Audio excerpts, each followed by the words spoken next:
Le retour lecture concerne Apocalypse selon Bélial de Cléo Blackwood.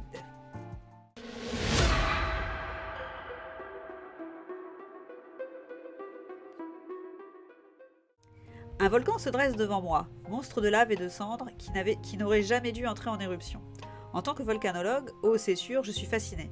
En tant que moi, Nuria, 29 ans, ce n'est pas la même histoire. Je jongle déjà entre mes angoisses et mes cauchemars au quotidien, alors avec cette nouvelle mission sur le terrain, je suis une vraie bombe à retardement. Encore plus quand je découvre un homme évanoui près d'une coulée de lave, et qu'il s'avère que cet homme, au charme magnétique, n'est autre que Bélial, le dragon biblique, venu superviser le bon déroulement de l'Apocalypse. Je n'ai plus qu'à trouver le moyen de compromettre les plans du démon en ultime rempart entre l'humanité et la fin du monde. Facile. À moins que le danger ne soit encore plus grand pour moi, pour ma vie, ma santé mentale, mon cœur, 3 fois rien. Alors, j'avais déjà parlé de Cléo Blackwood sur, je crois, sur des lives, en disant que gros point fort de cette auteure, c'est qu'elle prend des classiques et qu'elle rajoute quelques petits ingrédients qui font que c'est complètement super original. Genre à un niveau... elle prend de l'urban fantasy, elle rajoute des petits trucs, ben, tu sais, comme le piment de Archael. Elle rajoute des petits trucs dedans qui font que finalement, t'as toujours tous les ingrédients qu'il faut dans l'urban fantasy, mais en plus, t'as un truc qui déchire et auquel tu t'attendais pas et qui va rendre ça le truc complètement passionnant. Et salut le chat! Une volcanologue qui est envoyée sur le terrain par rapport à une activité sismique qui n'est pas normale, qui est inattendue, et elle doit aller faire des relevés et faire un petit rapport, bien sûr, à ses supérieurs pour expliquer un peu ce qui se passe. C'est sur une île, et quand elle y va, en fait, dès qu'elle arrive, déjà ça part en vrille, elle se rend compte que en fait, l'activité est beaucoup plus intense que ce qui est censé arriver dans la région par rapport au relevé précédent. D'ailleurs, c'était un volcan qui était tellement censé faire rien qu'il n'y a même pas de matériel adéquat pour qu'elle puisse vraiment faire ses relevés comme il faut, etc. etc. Et pendant qu'elle va faire ses relevés, elle tombe sur un corps. Un mec qui est évanoui près d'une coulée de lave. Alors forcément, avec les gaz, etc. qui s'échappent, elle se dit qu'il va mourir, donc elle essaye de le sauver. Elle le sort de là. Sauf qu'en fait, le gars, c'est un démon. En fait...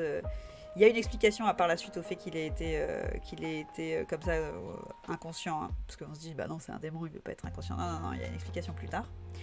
Et du coup, en fait ce gars-là, il est là pour l'apocalypse, c'est un cavalier de l'apocalypse.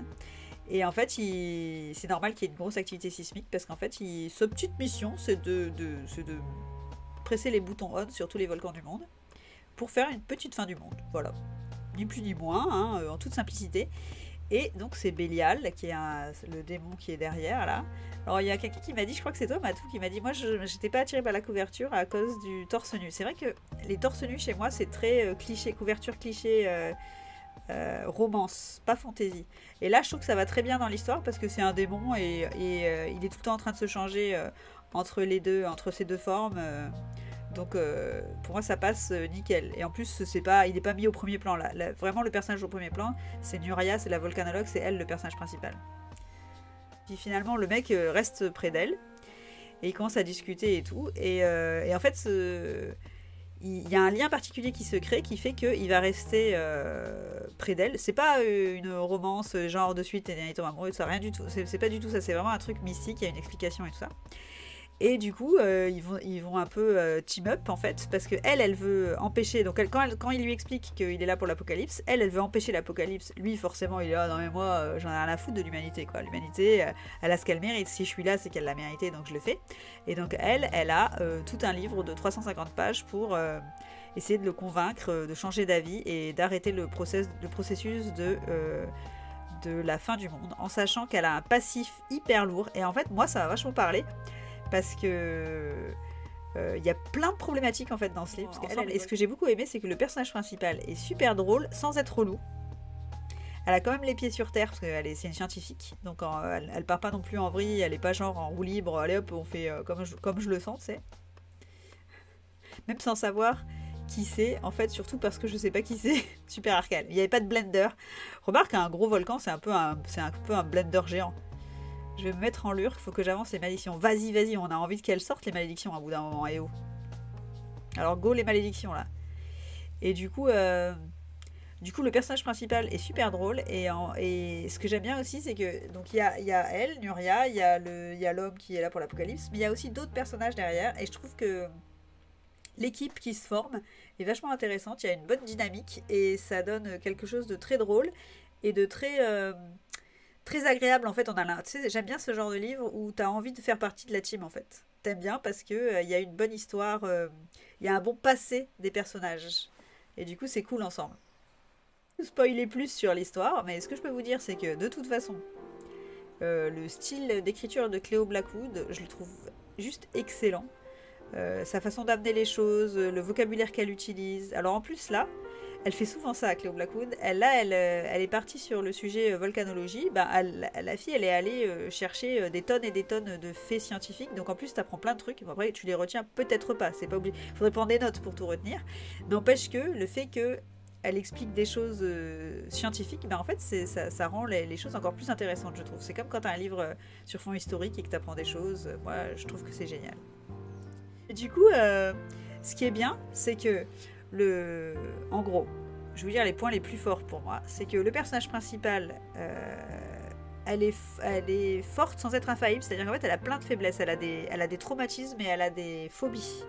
Mais en fait, elle les combat sans qu'on passe des plombes. C'est pas par exemple le style Alice in Borderland où le mec il fait tout un speech de 40 minutes pour dire non, je ne veux pas perdre mes amis, j'aime mes amis, gna gna gna. Voilà, non, pas du tout. Elle est dans sa petit tacle privé. Elle est dans. Elle a des problèmes, mais elle les combat de façon. Comme une adulte en fait. Et c'est ça, je crois que ça, c'est un truc qui me fait plaisir dans les livres de Cléo Blackwood. C'est qu'il n'y a jamais de personnages puérils. C'est-à-dire qu'il y en a plein qui sont brisés, qui ont des problèmes, etc. Mais qui avancent quand même comme tels des adultes en essayant de progresser. Je vais partir, je dois mettre de la musique et écrire. Faut pas laisser partir la lumière. Bon live à vous, mais carrément, on va vite écrire. Tu nous diras après si t'as été inspiré, combien t'as écrit et tout. Ciao, ciao. Et merci d'être passé. Et donc ça, c'est bien sur le personnage principal. Le personnage secondaire, quand on a un homme comme ça, surtout quand on voit sur la couve, quand on a un homme comme ça qui est censé être fort, viril,